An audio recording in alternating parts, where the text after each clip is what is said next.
Over 3 million Ukrainians moved abroad and more than 6 million left for the western regions of Ukraine. This is just an approximate number of refugees. Assisting them is a top priority, so the president of Ukraine instructed the government to develop a program to support IDPs. Перший компонент. The first component is financial. Government support for all displaced people, adults and children.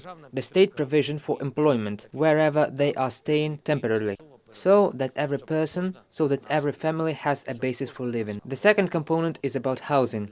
The government is preparing specific proposals to provide housing for displaced people right now, as well as to organize the reconstruction of destroyed housing once the war is over.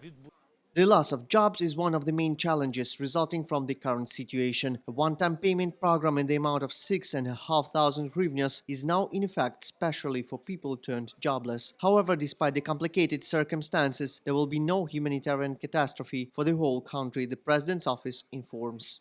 We have enough reserves of wheat, corn, sunflower oil, base products in warehouses and grain elevators for 3 and 5 years, because we always exported from 70 to 80% of these products, so we are sure to sustain ourselves.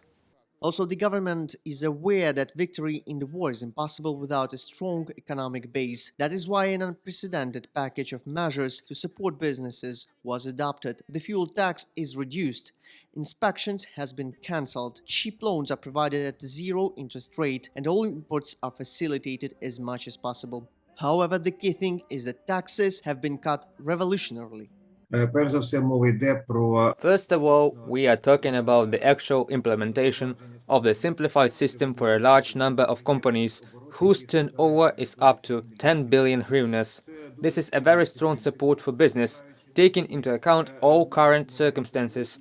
Besides, it is a simplified system under which 2% of turnover is to be paid. No longer value-added tax or other types of taxes to be paid.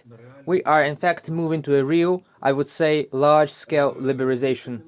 The costs of the economic policy will be compensated with the foreign partners' assistance. According to statements of representatives of the National Bank, thanks to the unprecedented help, now the state reserves exceed the pre-war level. Reported by Danilo Kobza from Kiev, specially for UA English.